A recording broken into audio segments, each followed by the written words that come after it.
Hi, everyone. We still have quite a few people logging in, so we'll give it a minute or two before we get started.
Okay, we'll get started here.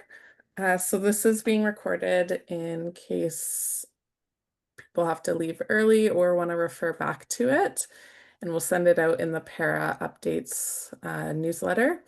My name is Sarah Black. I'm the Para Performance Manager with Athletics Canada, and I have the pleasure of working with both Christian Prufer and Luke Vanderheyden um, with the athletes on the CAP program as they both work out of our hub environments. I asked them to put together this presentation as we often get a lot of questions or comments around working with para-athletes in the weight room, and a lot of interest in coaches and other people working with para-athletes of how to better understand some of those special considerations or nuances and how to support them better in the weight room, especially those athletes who are kind of bridging that gap from development to high performance, where their performance levels might be a lot higher than kind of where they're at as an athlete developing. So, without further ado, I will introduce our speakers tonight. So Luke Vanderheyden is a sports scientist and certified strength and conditioning coach with over 8 years of experience in high performance sport. He's currently working with the Canadian Sports Institute Ontario as well as Athletics Canada, and provides integrated support in both physiology and strength and conditioning for Olympic and Paralympic athletes in Canada.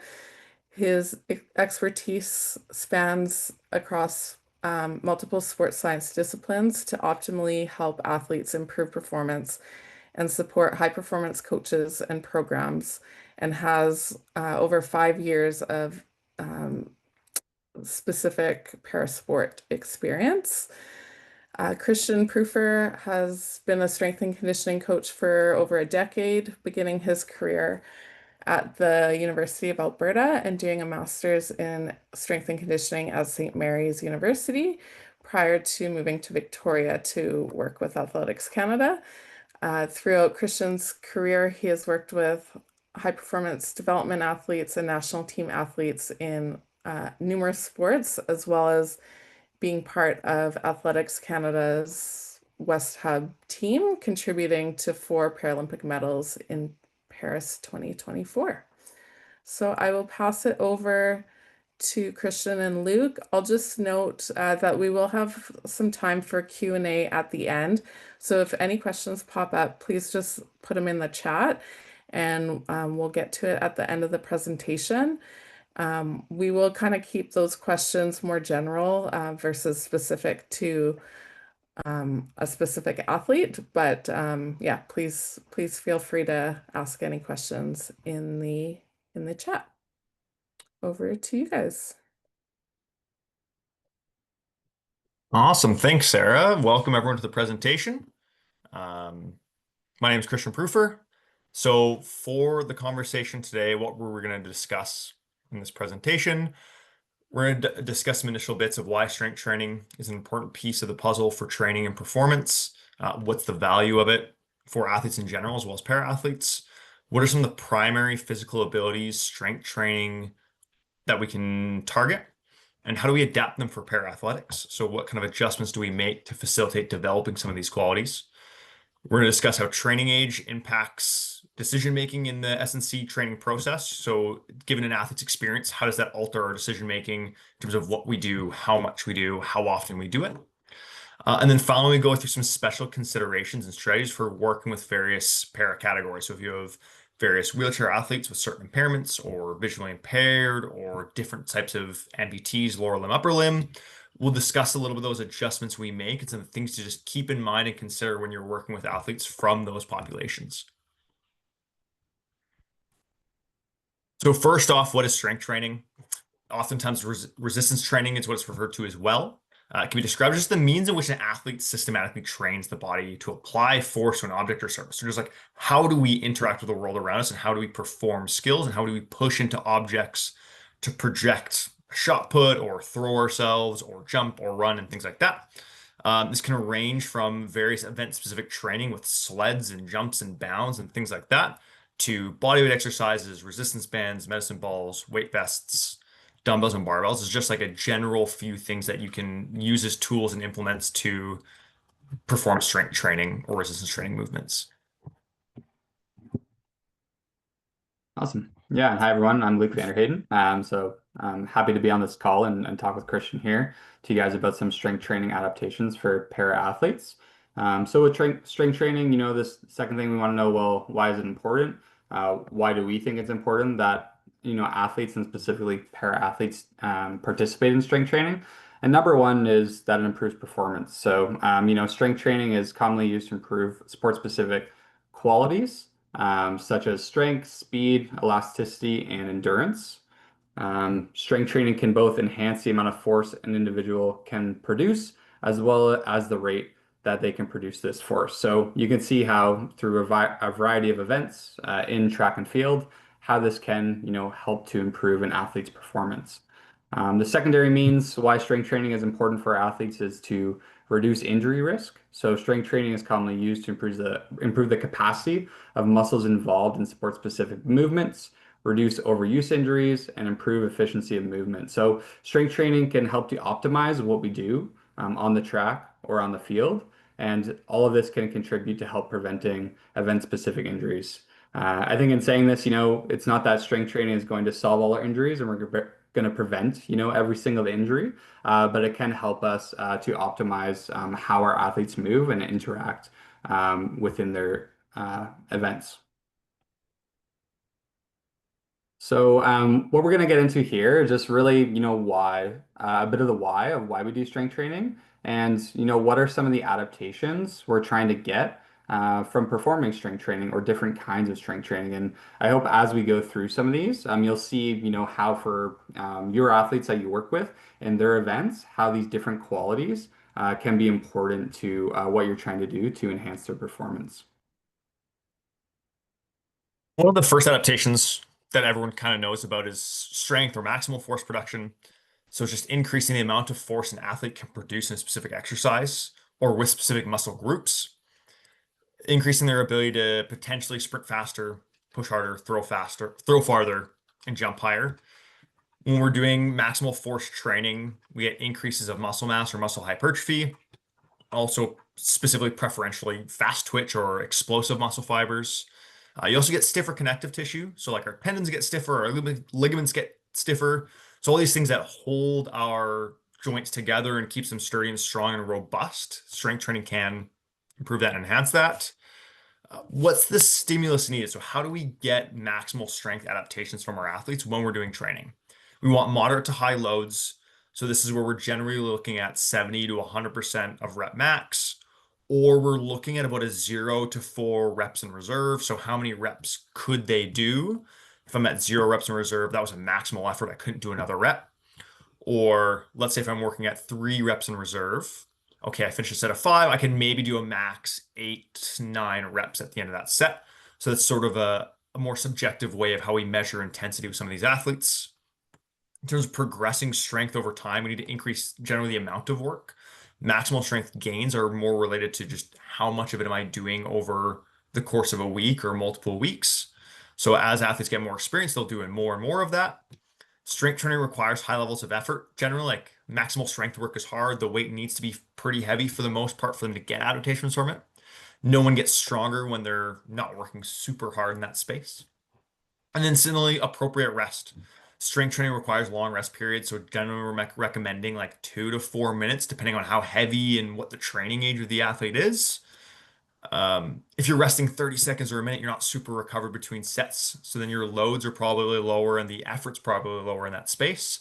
And you're not getting the same adaptation. You're probably getting more of like an endurance adaptation than a maximal force adaptation that we're looking for with this sorts of training. A good example of how we get this with wheelchair athletes is the group I work with the most.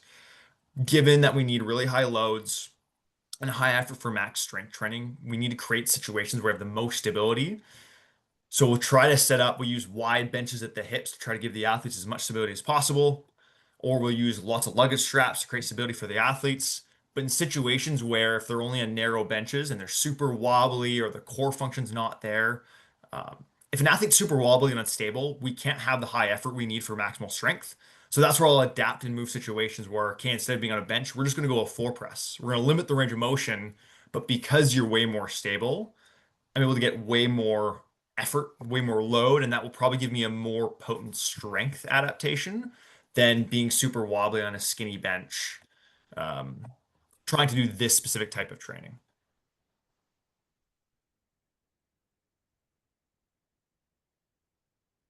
So the next quality we look to enhance with strength training is the rate of force development, or how fast we can access that force, right? So Christian talked, quite a bit about how much force we can produce. This is how fast we can produce that force. And with low training age athletes, strength training or doing some max strength training in general is going to help to increase that rate of force development really well. So really in this case, for those low training age athletes, just getting them to start doing some strength training is going to help them to improve their rate of force development or how fast they can access force. When we're doing this kind of training, the key thing is that have a maximal intent to move things fast. So whether the load is heavy or whether the load is light, we're trying to move that load as fast as possible. So a really good example here is, to think about a sprint. If we think about the acceleration portion of a sprint, right? They're trying to move as fast as possible, but they're spending more time on the ground during acceleration so they can produce more force. When we get more to max velocity, they're still trying to produce as much force as possible, but they're really, contacting the ground a lot quicker. So they're trying to, at a really high velocity, still create and produce force. So these are kind of, the two different areas where you can look to improve the rate of force development through strength training. So this is, your things like ballistic movement, so really explosive throws, really explosive jumps, Olympic lifting, and anything you can think of that's, you would think of as like really ballistic and explosive, right? And, Christian talked a little bit with strength training. We need sufficient rest, right? With this kind of strength training, it's even more important because in these kind of movements, we really need that nervous system to also recover so that they can express themselves through the ballistic movement as fast as possible to increase that rate of force development. And this would be, similar if you're working with, again, say a sprint athlete, right? Why you would give them like really, really high periods of rest because you want those things to recover so they can give a full effort.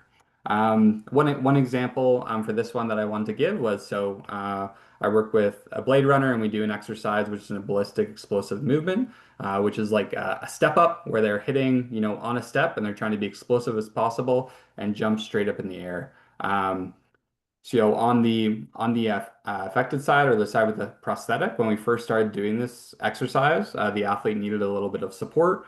So I would put my arm out on the side of them so that they could use my arm to leverage and push themselves up. By the time after doing this exercise for about 4 to 5 weeks, the athlete now could do this exercise on their own on that affected side, which was something I wasn't sure that they were going to be able to do. But this was a way that we could adapt and use something like a support to help them be able to be ballistic and explosive during this movement.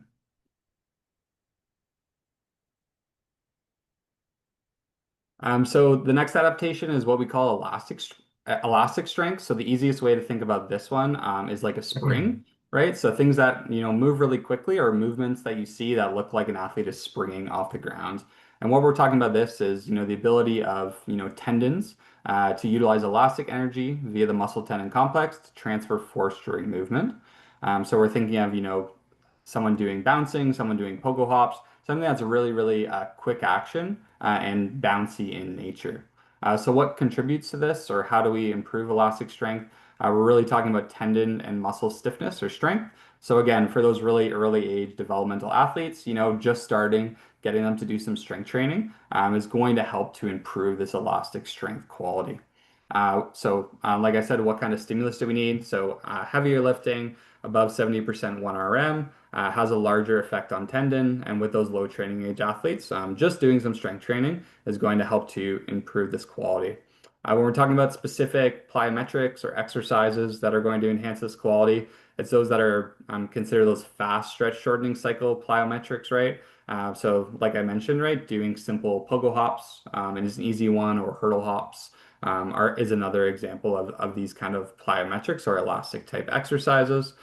Thinking about, technical skill is also an important component of these. So, it may be also a bit of a learned skill that we'll talk about a little bit more in another slide, but it's combining a quality or a strength training piece with learning a skill. So it may take them some time before they're able to express these elastic qualities.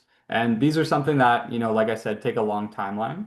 So it can take over 2 months to show stable changes, or, when you apply interventions, it may take time before you start to see some of these adaptations start to take place. And I think Christian had a good example of this one for a VI athlete he works with. Yeah, so if you think about some of the common things you'll do for elastic strength with athletes, a lot of people go immediately to hurdle hops, where you're jumping over hurdles, doing plyometrics, drop jumps, where you're stepping off a box, quick bounce off the ground onto a box. Very common tools we'll see in track and field for elastic strength. If you're working with visually impaired athletes, oftentimes jumping over implements and jumping over objects isn't super friendly for those who can't see the objects they're jumping over. So a couple tools that we'll use for the athletes is we'll do drop jumps, but it's just drop jumps to pogos. So they'll step off the box, kind of figure out the timing of how far they're off the ground. So it might take them a couple of depth landings just to figure out, okay, this is how long it takes me to hit the ground. And then you start timing the bounce off that. So like step off a box, then just do a couple of bounces, no implement or not jumping onto something. We also do it with implements. So if I've got normal seeing athletes that are doing hurdle hops, I'll get our visually impaired athlete to do hurdle hops beside them, but they just go beside the hurdle. They're not actually jumping over the implement.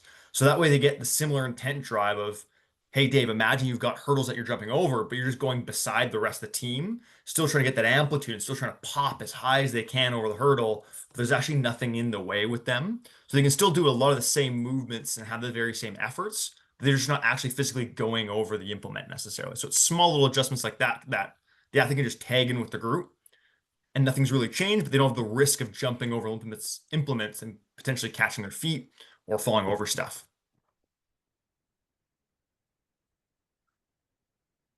The next one's muscular endurance for us.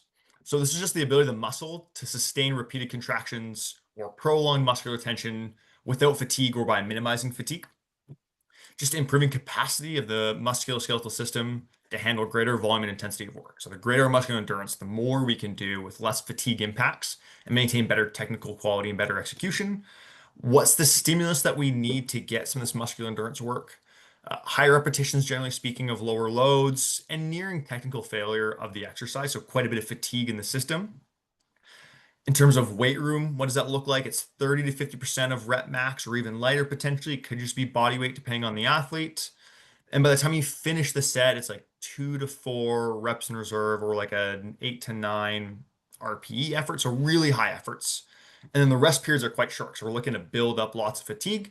So we're not taking the long rest like we're doing with max strength and rate of force development or elastic strength. This is pretty quick rest periods for them to just keep getting lots of this work in. You can do lots of your classic circuit-based training as well for this, or long hold isometrics like wall sits, planks, iso holds. This is an example that we do with the wheelchair athletes. So we have Leela exercise wearables. So there's bicep sleeves and forearm sleeves. They also have vests, shins, and thighs, but they've got Velcro weights of 100 grams and 200 grams that go on them. And we'll do these shape holds. So especially in the early off season, we're not pushing lots in the chair. We'll do these integrating the lift, or they'll get in their chair. We'll put the sleeves on, and we're going to identify our key landmark shapes. So oftentimes that we've got with the athlete here, it's that arms extended back and as high as they can hold. And we'll just put them in that position and get them to hold for as long as they can with, 300 grams on the wrist and maybe 200 grams on the bicep. They might work through the range of motion super slow. So it would go through a wheelchair push in like a super controlled slow motion, thinking of, iPhone 250 frames per second, where it's that super slow motion tempo that they're going through, and do it for lots of reps. And essentially what we're going to do is we're going to set a technical cutoff of, okay, once you can't keep the positions and the shapes that you'd want to in the chair when you're normally pushing, that's when we'll call the set off. And usually those efforts last between 45 to a minute and a half in terms of duration for them. So that's an example of how we'd execute some muscular endurance with wheelchair athletes. And then next, the kind of last piece we want to hit home is this relationship between skill and capacity. It's a constant juggle when we're developing all these qualities, is we want to make sure that we've got the physical engine to do the things we need the athletes to do, but also want them to have the skills to execute the task properly. We want them to have good jump technique, good running form, good release skills for the throwers. And it's important to remember that changes in capacity need to be relearned. So if I put a Formula One driver into a new car, a new engine, it's going to take them some time to learn, like, okay, how does the car accelerate? How does the car hit top speed? How does it take the corners? And similar with the athlete, if we do a whole bunch of strength training, maybe it's the off season and the athlete's really weak, and we're going to go, okay, we're going to do a boatload of general physical development. It's going to then take them time to learn how to use the new strength, the new rate of force development, or the new elastic abilities in their actual event, because there's a difference between gym strength and gym speed versus on-track speed. Learning the skills may take a period of time. Like this is, again, development over multiple years. Similarly, some skills can't be learned until a capacity deficit is addressed. So think of putting a Formula One driver in a Prius. You got the best driver in the world, but he can only go so fast because he's in a Prius. It's an 80 horsepower car. So similar with this, think of like projection angle out of blocks. A lot of sprint coaches will say a projection angle out of blocks would be like 45 to 60 degrees, depending on the coach. But a lot of us have probably worked with high school sprinters where they go to project out of the blocks and they just pop up right away. A lot of times those athletes just don't have the force production capabilities to actually project out at that aggressive angle and maintain that angle for a long period of time. So sometimes there's certain skills that we just necessarily can't do to the same level that we want, just because the athlete's not developed maturationally or physically quite yet. Um, but the big important thing for us to hit home is that you can and should be developing things simultaneously. It shouldn't ever be all capacity. It shouldn't ever be all skill. We should be doing this kind of wheel in the picture on the left where we're developing skill and then trying to convert that capacity into the skill and then looping back through.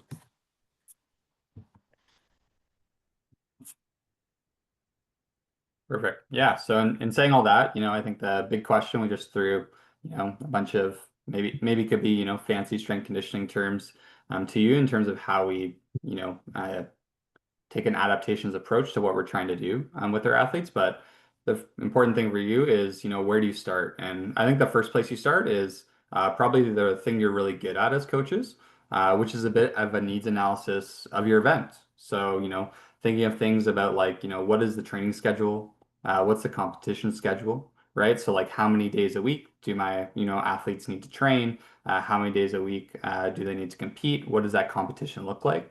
What are the energy system demands of that event? So, is this an explosive event? Is this a sprint? Is this a throw? Is this a jump? Are we dealing with the ATP PC energy system mostly, or is there more anaerobic or aerobic component to our events and what our athletes need? Secondly, looking at those movement demands, right? So for that event, what positions, what shapes do the athletes need to get into? and what qualities do they need in those movements, so that you can, build out some what you're thinking for what you want to improve through strength training from that.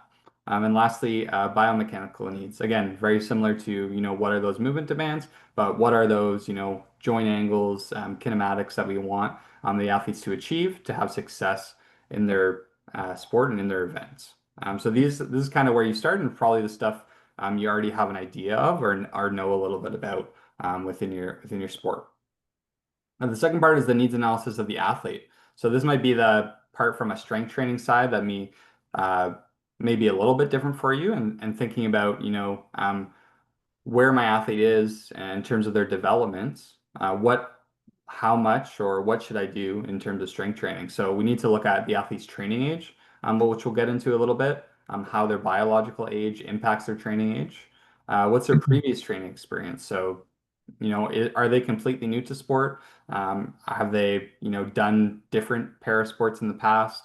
Did they do different sports before they acquired their injury, or they have more of a congenital background, right? So these are all things that come into play when you're looking at the needs analysis of your athlete. Again, where are they along that development pathway? So if they're completely new to the sport, right? How much training do they need? Or are they a sport transfer, right? So they are a highly trained athlete who's now come into the sport, and now you're working with them on a specific para-athletics event. And again, the athlete all ties into that events and needs analysis piece. So the first thing to discuss is training age, and really what is it? So first thing is just general training age. So this is, periodic and longitudinal participation in various sport-related activities and training programs that foster health, as well as develop physical fitness and general movement skills. So, overall, how long have they been, involved in training of sorts? And the second one that's always important to us is, what is their S&C training age? So this is the amount of time and focus an athlete has dedicated to structured S&C. And the second piece to that is probably like, what was the quality of that S&C? So was it with a sport coach? Was it with a strength conditioning coach? Or was it, them watching some YouTube videos or doing some workouts with their brother, right? So these are all going to be different forms of S&C training age, and knowing where the athlete is and where we'd like them to start. And then, lastly, along the long-term athlete development, right? So what's the development for this athlete? I think, a lot of times, and we'll talk about this a little bit on the next slide, but just, when we get athletes in parasport, right, they can be, really, really move along quickly within a development pathway. So it's understanding, where they're at and what is kind of the long-term plan, our goals for them, and setting, appropriate training for them, so that, they can be successful later on down the road, and not just, right away have really, really early success. And the graph here on the right is just showing you a little bit of training age and when are some different time periods throughout chronological age where different components of physical development are most sensitive. And the thing I want to highlight here is just the strength component. So when is the most trainable time, or when can we see the greatest adaptations in development with strength? And so for females, this is going to be around 13 to 15 years of age, when you can get some of the best adaptations post peak height velocity. And for males, is going to be a little bit later, so more in the 15 to 18 years of age post peak height velocity. Again, doesn't mean you can't train it before this time period as well. But this is kind of when, you would encourage athletes to kind of start doing some more structured S&C training, rather than just generalized training. Next, we're going to talk about on-track versus S&C training age, especially in para-athletics. This is something that we see quite often. Is an elite performer does not necessarily mean elitely trained, especially in para-athletics. It's very common for an athlete to transition from another para sport or come through, and before you know it, after a year of competing, they're ranked 6th in the world or 5th in the world. Despite them being an elite performer, though, they could still be very novicely trained. And we don't necessarily need to train good performers, training them like elite athletes. We make this assumption that one must train like an elite athlete because they're ranked top 8 in the world or top 5 in the world, regardless of what their actual training age is and what they've been exposed to. You can be a really good performer and have a very poor training age, and vice versa. You can be a very mediocre performer but have phenomenal training age. A really good example of this that we've had with the athlete on the left here is Cody. So he came from, for those who don't know his story, he came from wheelchair rugby. He had a tremendous training age in terms of strength and conditioning and just wheelchair sport, but he's very low wheelchair racing skill. So in the gym with the S&C side with me, because he had a training age of 15 years, we could hit him with the whole sort of menu items of strength and conditioning tools at my disposal because he's very robust, very strong, had great, tremendous workload that he could tolerate. But then his on-track training was very simplistic. It was very much just learn how to keep the chair straight in the lane, just go and push and practice. But vice versa, again, I've seen athletes who come in, they're ranked 8th of the world in their respective para event or whatever their world ranking is, quite high. And they might go, oh, I saw Andre DeGrasse doing this, or I saw Ethan Kasberg doing this, or I saw Marco Arop doing this sorts of training. I should be doing that. And you sort of go down the line a little bit and go, oh, how long have you been doing strength training? They're like 6 months. And it's like, okay, even though you're ranked similar in the world in terms of world ranking in your event, but your training age isn't the same. You know, those athletes have been training for decades at this point for some of them. So it's just calibrating that performance doesn't equal training age. And we can have very basic training tools for very high performance athletes and still continue to improve them. They don't have to train elitely necessarily. As long as the high performance behaviors are there and the training is appropriate for the developmental level, they can still get tremendous benefit out of it. Some general guidelines we'll put for training age. I consider low training age from an S&C perspective to be less than 3 years. If they're in that 3 to 6 years, they're probably pretty moderately trained and can do a lot. And then 6+ years is where you're starting to have your very elite people where I'm not worrying about their ability to tolerate a whole lot. Like they could do lots of different of the more elite modalities that you'd see out there in the space. Next, we're going to go through just some impairments considerations and equipment for sort of the broad categories of impairments we see within athletics. The first one we'll get into is wheelchair athletes. There's a couple key considerations for this one for us. Space navigation being the big one. Does the facility have lots of ledges? Are the traffic lanes big enough for one chair to get through? Are they big enough for 2 chairs to get through? If I have more than one chair, does the space start to get pretty cluttered? These are important things to keep in mind. And then what's equipment height? Can athletes reach and grab the stuff on their own? Do they have to be handed it? Can they get into the spaces to grab the equipment? Basic things like that. Creativity on training setups is super important for me. It's a lot of trial and error. Every wheelchair athlete I find is very much N of one. Again, if it's congenital or acquired or something in the middle where it's a little bit of both, the creativity of the setup is super important because they're all going to get set up slightly differently.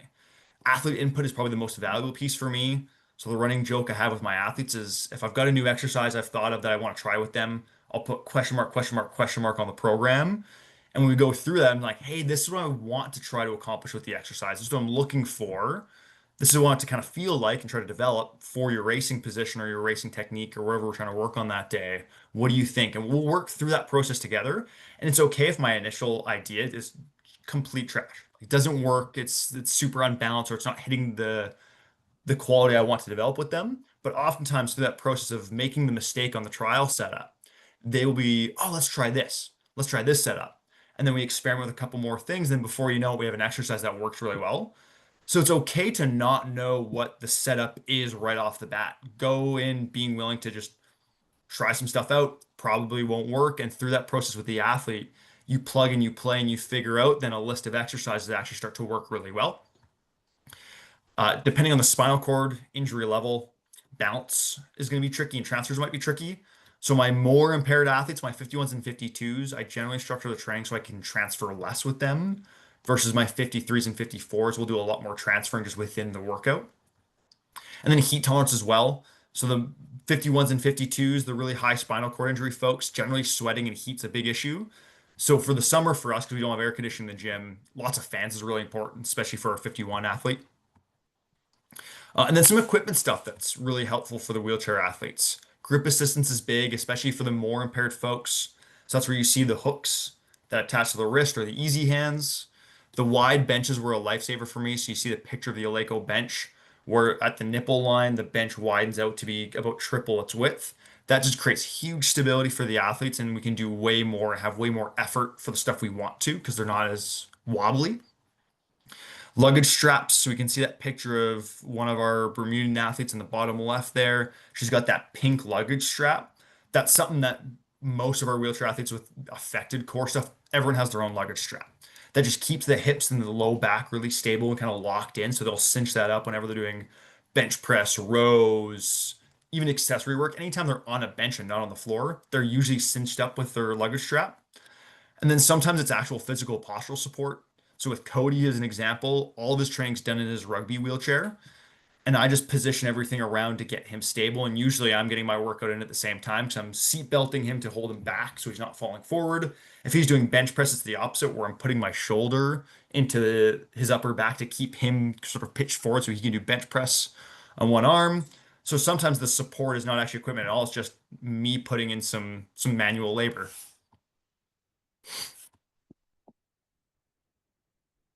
And then visually impaired athletes, similar situation. Space navigation and organization is super important. Make sure if the floor and the equipment is a similar color. So in this picture, this is our gym here. Our platforms are black and our floor is black. Bordering stuff with off-color tape is super valuable so that they can just see the differentiation between surfaces. And then making sure equipment's consistently placed in the right spot. So for me, just making sure the facility is clean and organized and all the equipment is where it should be makes our visually impaired athletes' lives 1,000 times easier because they can just come in and grab it and not start looking and trying to shift around and try to find where things are placed if it's a little bit messy and cluttered. Kinesthetic or tactile cueing and verbal cueing I find to be the most effective. Visual cueing is tricky, obviously, depending on the level of visual impairment they have. Oftentimes, I'll demo an exercise. So our visually impaired athletes do have pretty good vision. They can see when I demo stuff. What I'll do is I'll demo an exercise for them, and then I'll actually go physically move their body. So if we're doing a running drill, I'll kind of move their leg through the excursion that I want to go through, and then they'll go kind of take their attempt at it. There's some considerations with the relationship between ground, flight, and balance, depending on where their vision is limited. I find if the athlete doesn't have peripheral vision, that's the big thing I've noticed where doing jumps and hops where the timing on the ground is really quick, they're going to struggle a little bit more if they don't have peripheral vision because that's what you're using to time your contact with the floor on the ground. And then realistically, just removing as many barriers as possible so they can have as much freedom as possible in the space is just going to increase confidence. And if they're more confident, they're going to have better execution of movements and exercises throughout the gym.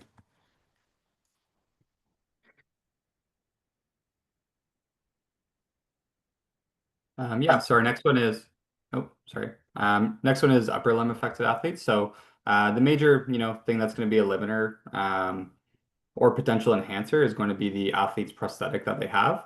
And the other thing as well is going to be, where their amputation is. If it's below the elbow kind of thing, you're going to be able to do more things than if it's above the elbow. And really, the main thing what you're trying to do is find safe setups for maximal effort with strength or speed. And I think this is, really key for kind of all of the impairment categories we're talking about here. It's, finding what are those safe setups so the athletes can, execute well to achieve these different adaptations. What some things you can see is, the opposite side, lower limb of their impairment can overwork. So it's something to be aware of, maybe making sure you're including not just bilateral exercises or 2 feet on the ground exercises, but also unilateral, so single leg exercises. You can do some different Olympic lifting alternatives, right? So you can do something like a single arm dumbbell snatch. So it's a way to do an explosive movement, only using the one limb.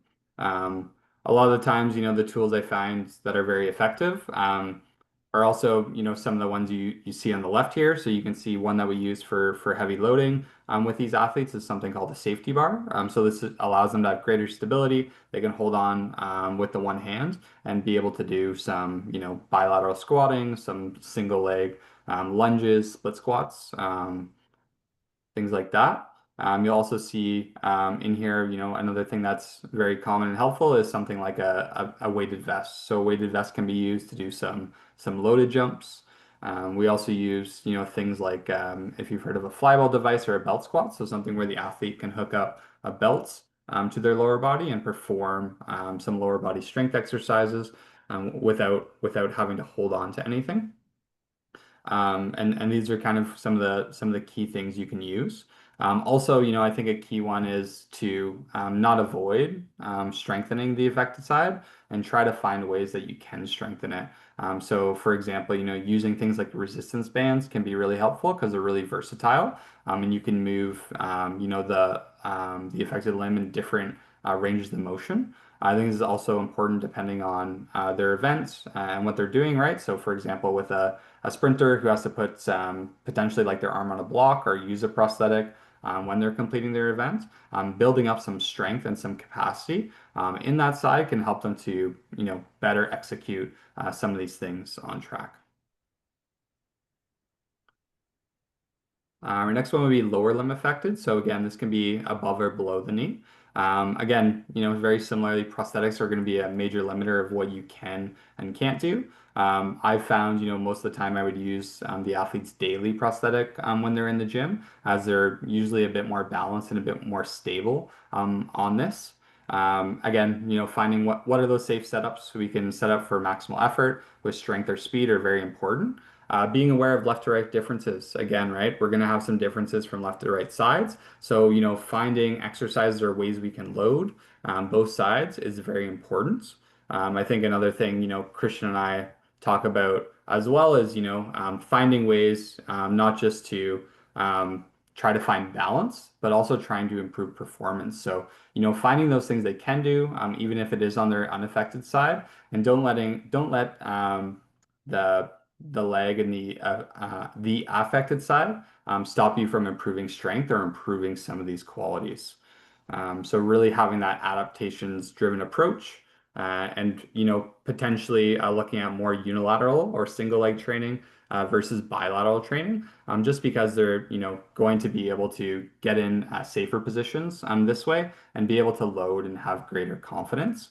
And when I'm thinking about unilateral training, one of the things you can use is a stability support for the affected side. So having them hold on to a weight rack or a dowel when they're doing something, say for example, lunge, can really help to improve the quality of the athlete's movements and some of these things. And this is just a quick video of Marissa doing a hang power clean. She's doing a couple reps. You'll see she gets fatigued kind of at the end, and you'll see where her prosthetic limits her, right? So for example, she can do a hang power clean and catch above 90 degrees. But if we try to have her catch below 90 degrees, right, she's not going to be able to get up from this position. And you see she kind of safely bails on the exercise, but just kind of shows you some of the limitations you may have in training, but there are lots of different things you can do. So short stature. The biggest thing for this is really accommodating lifting setups to height. So, one of the best friends for a strength coach in the weight room I find is having sets of blocks. So different kinds of blocks or supports you can set up to optimize how they can access, whether that's equipment or different setups. So for one example is, for example, with Charlotte, when she's setting up for bench press, we use blocks like on her feet. So she can push into the ground. Otherwise, her legs would be dangling off the bench. So how can we increase stability and support for her? And these are a great tool. One of the things I'd say to be cautious of with short stature is being aware of their joint ranges of motion. And depending on how their bones have developed, they may have some limitations to certain movements. So it's really important to slowly progress things and make sure they can load things safely. Caution with axial loading, so loading things through the spine, just because again, without knowing kind of how those bones have formed, they may have some some hardware issues that you need to be aware of. So just being cautious and making sure you have all that information before you're starting to incorporate things in programs can be helpful. And making sure they're in really good neutral and stacked positions. So for example, in lifting, right, and making sure their wrist is over their forearm, things like that when they're doing certain exercises can be really helpful cues. Last one is probably footwear. So this is just kind of, an interesting one. I found it really hard to find footwear that they can use in the gym. You can think of like using children's shoes and things like that, which Charlotte has done for some of her throws. But there are some companies you can look to where they do have smaller size, for example, lifting shoes as well, which we were able to find for Charlotte, which was really cool. So again, this is just, to show you an example of Charlotte here doing a hang clean, right? So yeah, just showing you some different lifting and para athletes doing some different movements. Next, we have our neuromuscular impairments. So similar to some of the amputees, lots of left to right differences if they're hemiplegic, so left to right. These can improve with time though, and it's important for us to establish normal bandwidths of the affected side. So what is sort of a normal performance you'd expect on the CP side or the affected neuromuscular side there? So then you can know if they're super fatigued, maybe that performance is outside of kind of the normal bandwidth that they would normally be able to perform in. But it is important to train the affected side still and let it improve. Similarly though, don't let the affected limb dictate the unaffected limb. So there's lots of really interesting neuromuscular spillover effects that happen. So if you've got someone who's left-right affected, and maybe let's say the left side is the affected side, maybe they can do a split squat, but it's only body weight or only 40 kilos as an example. But their unaffected side, so the right side is much stronger. By going heavier on that right side and actually challenging the right side appropriately and not letting the affected side limit it, you can get more improvement on the affected neuromuscular side. So by going heavier on the right side and actually challenging that right side, I can get more improvement on the left. So it's a key consideration for me if there's lots of left-right imbalance, that challenge the left side, but then make sure the right side is still getting challenged. It doesn't need to be even on the sets or the unilateral stuff that you're doing. Interactions with intensity and fatigue. Really high neuromuscular stimulus can suppress performance for long periods of time. So if you have really intense speed work, really intense jump work, or like if you're more in the middle distance space, like the middle distance stuff, like 8 work or 15 work, can really fry them for a little bit, and they just might have a longer sort of recovery period than neurotypical athletes. So that's where we got to start considering program density patterns. So maybe they just need a little bit more breathing room between really hard gym sessions and really hard track sessions or throw sessions. Again, depends on the nature of the impairment. Some CP athletes I've worked with, they're not really affected that bad. Some it's way more apparent. So work with the athlete to figure out what does those density patterns need to look like in the broader programming of really high intensity work and then lower intensity work kind of sprinkled in between. There's some implications for deload timelines in that as well. One of our CP athletes we worked with, we kind of discovered this by accident, but he broke his shoe and hurt his foot when they're on a race series out in Europe. He ended up having like 10 days of no running at all before a race, kind of because he bruised the bottom of his foot. And then he went and ran like a 0.8 PB or something crazy in the 400 meter. And it just got us to stop and go, okay, maybe this athlete just needs more deload time and more rest time. And we've sort of taken that approach since that incident, and he's had a couple really good performances on long recovery periods. So something to keep in mind, depending on the neuromuscular impairment, they may just need more breathing room in deloads, more breathing room between intense sessions. And again, very individual specific on that. Skill acquisition. New skills I find just take much longer to learn with some of the CP athletes. So if I'm teaching them something that's new, don't be quick to junk it if they're just not getting it. It may take them just a longer period of time to figure out the movement and just learn the nuances of that movement or that new skill that you're trying to teach them. So a bit of patience in that space is really important.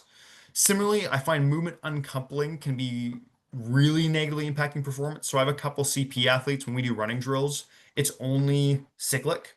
I won't do like a single-sided running drill. Like if I do a dribble where both legs are going together, they can do it great. But as soon as I try to do like a single-sided run or a single-sided dribble, the wheels completely fall off. So sometimes that can happen with some CP athletes as well. Equipment I've found to be super helpful. Lifting straps. So again, a very common symptom of the neuromuscular is to have poor grip strength on the one side. So just using a lifting strap on that one side can help them lift much heavier. The hooks that we saw with the wheelies is something that's super helpful as well as most of my athletes lift at the 15 kilo Olympic bars. The diameter of the lifting bar is smaller than a full 20 kilo. So I find a lot of my CP athletes just prefer that. It's much easier on the grip strength. So the combination of that with the lifting strap eliminates that grip strength issue for most of them. And then get creative with some of the gym setups. So the athlete we got pictured here, Julia, she's hemiplegic, so left-right impairment. Her left side has quite a lot of spasticity. So when we're starting to do like high effort movements, so she'll do one arm dumbbell bench press with 80 pounds or 75 pounds, her left side will kick the spasticity. So if you imagine you're on a bench press and your left leg's going to try to swing over top of you when you're doing a high effort. So she's an example of someone we just got really creative with the setup for her. And we actually just use weight vests to pin down her left leg. So when she's doing high effort on the right side, her leg's not going to kick and kind of throw her off the bench. Or we'll just do, if she's unassisted, if no one's there with her, we just do floor press instead of regular bench press. So we're just finding those solutions to create stability where we can for her to minimize the impact of that left side, throwing her off balance. And the next slide is intellectual impairments. So this is our T20s. Again, similar to the neuromuscular, very individual, very N of one. Every person is different. I find common things I've seen with intellectual impairment is noise and space busyness are common issues. So if a space is lots of crowded people, lots going on, or it's super noisy, it can be a little bit distracting sometimes. So minimizing those barriers can be really helpful if you have an athlete who tends to get really distracted. Be conscious of language and what athletes might hold on to. I know hyperfixation tendencies are common as well. I've worked with some athletes, for example, this athlete's his parents' friends had just kind of in passing mentioned like, hey, you're really skinny and slight. You should put on like 20 pounds of muscle mass and you'll perform better. And he really held on to that for a long time. So every time I see him, we had the same conversation of like, no, you don't need to gain 20 pounds. It's fine. Like you're performing well. Great. That's all you need to worry about. So little things like that that seem sometimes offhand, athletes can hold on to and really think, oh, I need to do this thing to get better. So just being aware of that and being able to calm some of those situations that arise. Cueing and learning strategies for intellectual impairment. I use a lot of constraint-based learning. So for example, the photo on the bottom left is an athlete doing a med ball run. So working on more like front side running mechanics by getting them to hold a really light 4 pound or 2 pound med ball in front. The only cue I give them is hit the med ball with your knee every stride. Instead of trying to like use sort of verbal cues, I find the constraint stuff where I'm going to give you a task. I find they learn the skills much quicker and it gives them something to just physically do and they know if they're succeeding or not. It was really great. Um, Analogy cues or individual driven cues is another good example of what I do. So for the example of Popeye arms, we had an athlete we were talking about trying to get him to have bigger arms when he's running. He had very like kind of classic distance running arms, hands by his shins. And we're like, hey, when you think big arms, what do you think of? What's the cue? And he goes, oh, Popeye arms. And he just goes and runs with these kind of more sprint type arms. And every time he gets really up here by his chin, we just go, hey, go Popeye arms. And he starts to drop down and relax and get more of an elbow swing. So things like that work with the athlete of, oh, if I say this thing, what do you think of? And they will almost come up with the cue that works really well. And then video feedbacks. Some of the athletes that I have that have intellectual impairments love to look over video. So we'll do a set, I'll kind of give them a cue, and then they go, oh, did I do it? We'll look over the video, and they can correct a lot better from that. So using video feedback is a great teaching tool as well. And similarly, some of the neuromuscular impairments, sometimes new tasks just take a long time to learn. Coordination can be a little bit disjointed sometimes. So letting things just marinate and incubate for longer when you're teaching new skills and not being quick to throw them out if they don't work right away. So yeah, coming towards the end of the presentation, we just wanted to leave you, with some key points or like where you can start with the development athlete. So if you are working with an athlete, who has that low S&C training age, where do you start? So the big thing is like, starting to do something is awesome, if they've been doing nothing. So really just start small, right? Don't think we need to start this athlete on, 5 days a week of S&C training and, do a bunch of, hit every single adaptation and every single quality we talked about, right? Really just start small, 1 to 2 sessions a week. You're going to get some awesome development advantages for that athlete within their sport. Focus on, full body workout sessions. So look to build movement capacity and movement skills in all different planes of movement.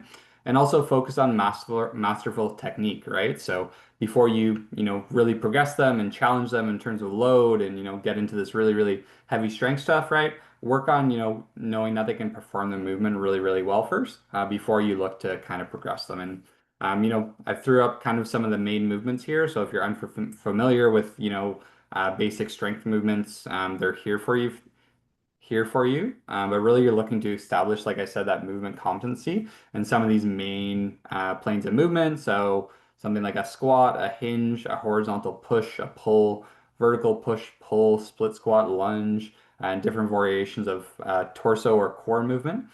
So again, this is where you can kind of think, toward your sport, what are some of those kind of important qualities, or for that athlete, like what can they do, or what's important for them to do in their sport, and start to build up some capacity in those areas.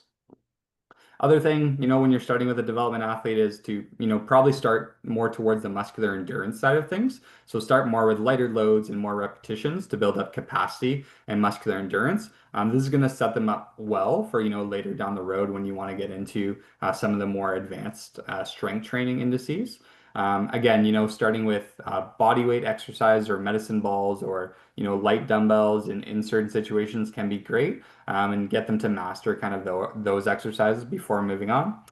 For these development athletes too, you really don't need a lot of variation. So you need minimal variation, right? So if you have them do the same full body strength conditioning workout twice a week, that's going to be enough for a long time for them to kind of continue to progress, as long as you're continuing to progress what they're doing in those workouts over time.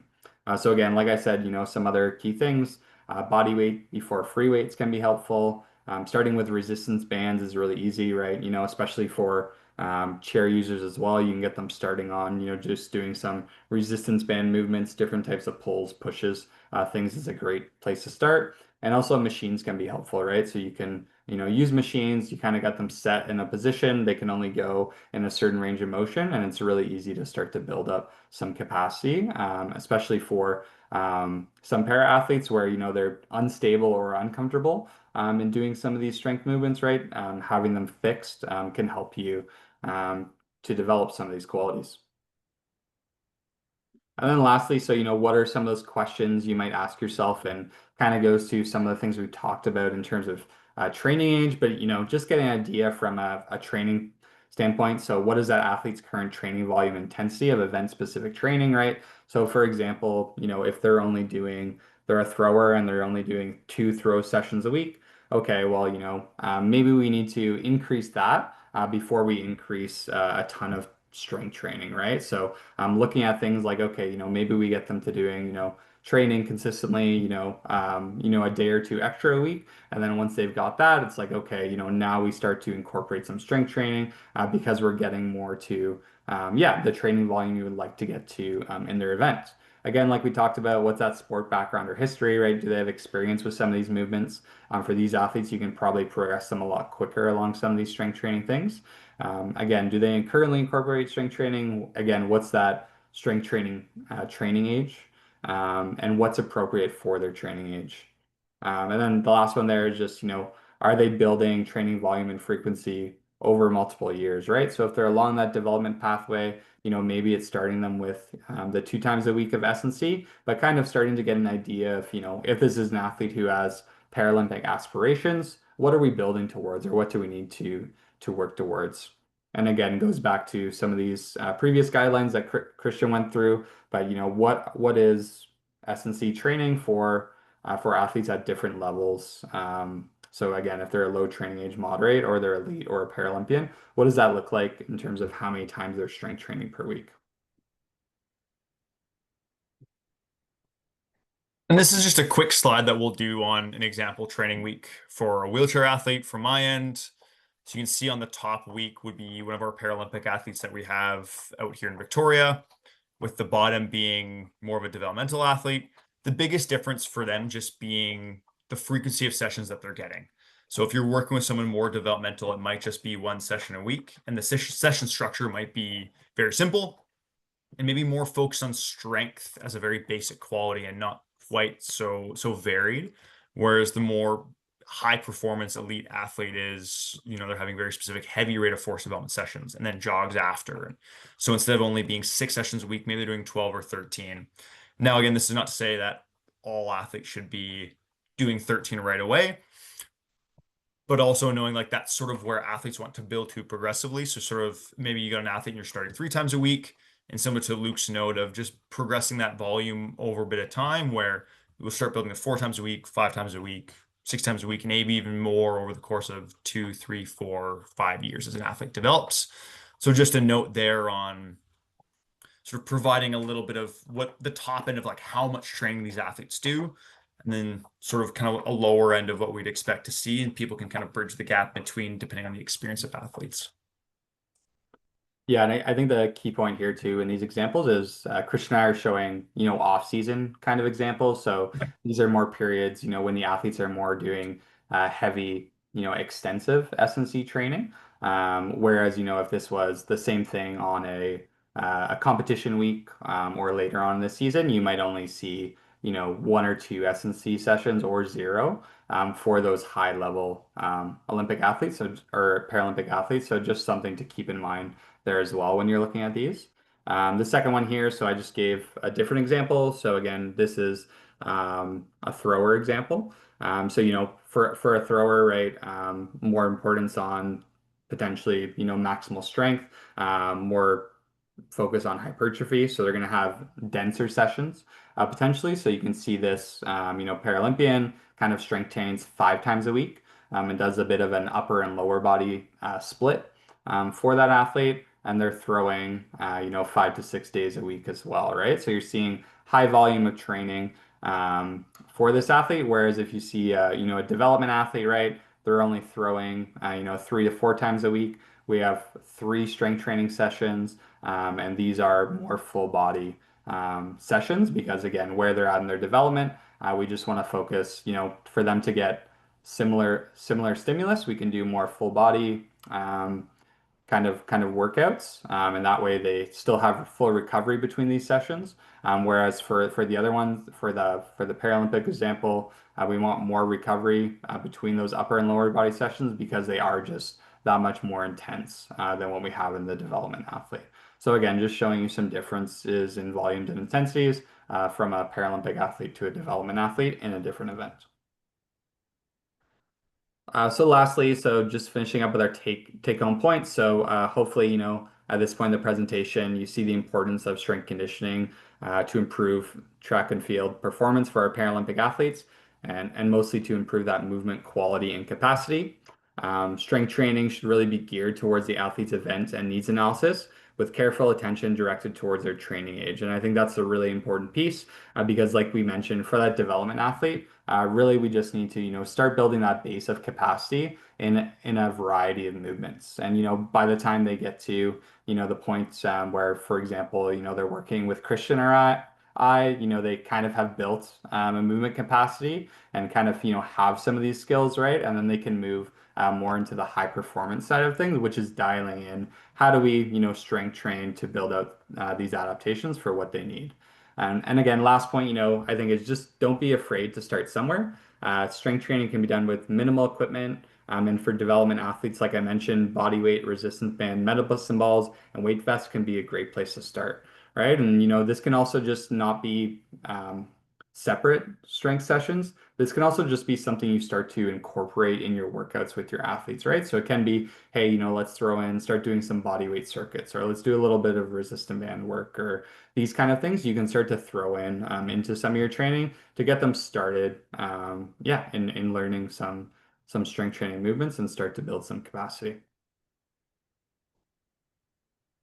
Yeah, so I think that's it for our presentation, and I think Sarah was going to maybe potentially moderate a couple questions for us.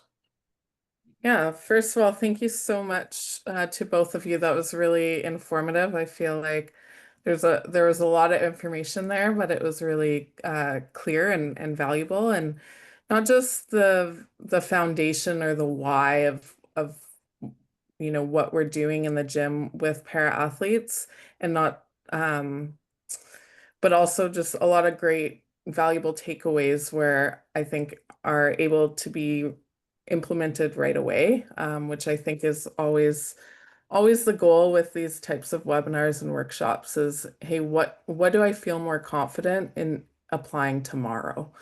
So I think you both did a really great job of that, and hopefully the coaches feel more confident with some takeaways. And then, if you're not currently working with a VI athlete or a wheelchair athlete, refer back to it, where to refer back to when a new athlete does show up.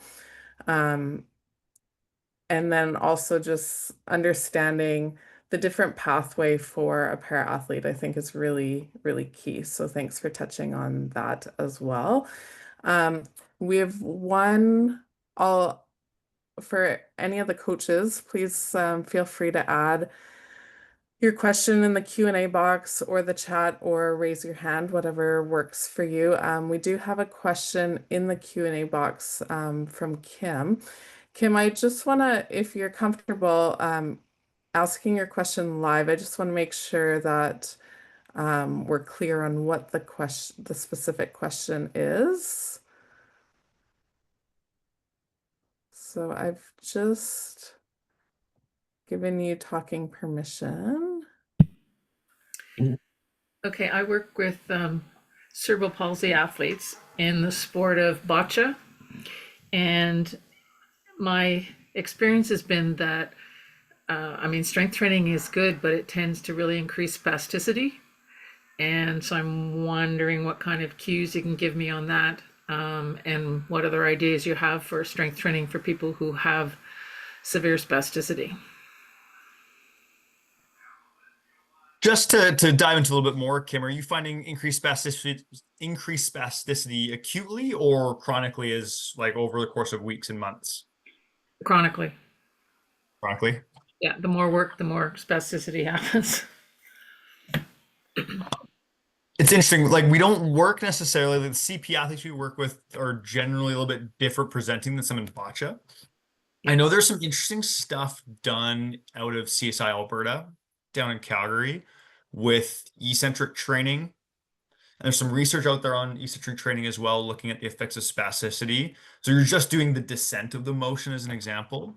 And it can have some benefit to decreasing spasticity. It could be a fatigue issue. I do know with the CP athletes I do work with, when they're super fatigued, they tend to get more spastic. So it might be a bit of a density conversation of maybe they just do it a little bit more spread out. Maybe it's more eccentric focused. Maybe it's a volume within sessions. So maybe it's more kind of microdosed, sprinkled throughout than big sessions. There's a couple of ways to go about it, but that's sort of my initial points where I would start is try to tweak one thing, see how it affects the spasticity, and then maybe tweak another thing and see how it affects the spasticity. So maybe adjust density, so how far the sessions are apart, see if that helps the spasticity. If it still hasn't had a benefit, maybe change the volumes or change maybe just eccentrics for a bit, and then just go kind of one thing at a time and see if any of that alleviates some of the chronic spasticity you're seeing. Luke, anything to add from your end? Yeah, no, I would just probably add, it's so strength training itself may also be, it is just, movements we do like in everyday life as well, or as, in this example, like in their sport specific training as well. So all of that, volume and intensity like can probably increase spasticity. So, if you do feel that, for your athlete, there is some benefits of strength training still, like Christian said, maybe it's playing around with those different volumes and intensities of training or how you dose in that strength training to avoid, increasing that spasticity to a level where it's detrimental to performance, but just kind of working to kind of find that sweet spot if you do feel that there is a benefit to strength training that your athlete can be doing.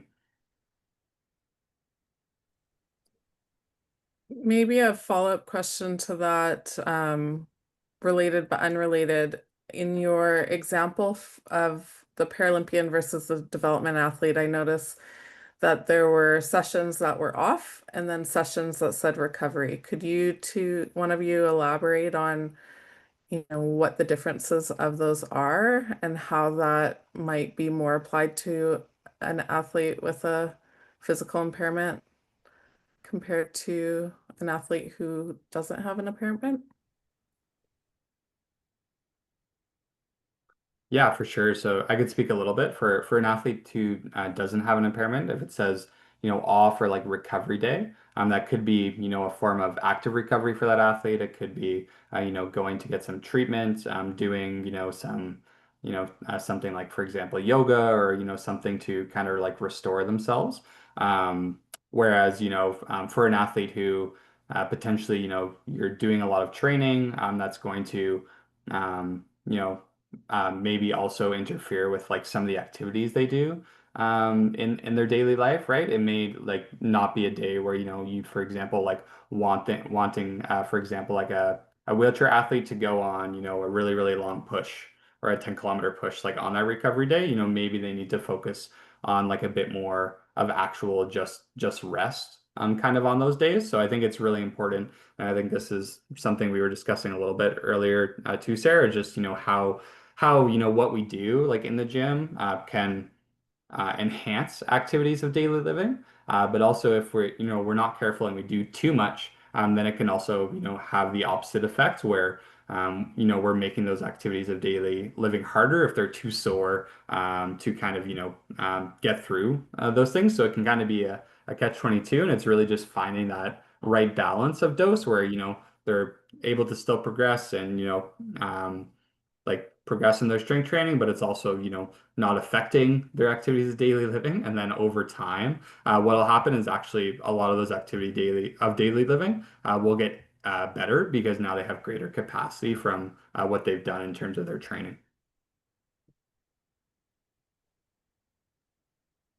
Awesome. Thanks, Luke. Answered my question and then re-answered my question from earlier too. So thank you. Any other questions before we wrap up tonight?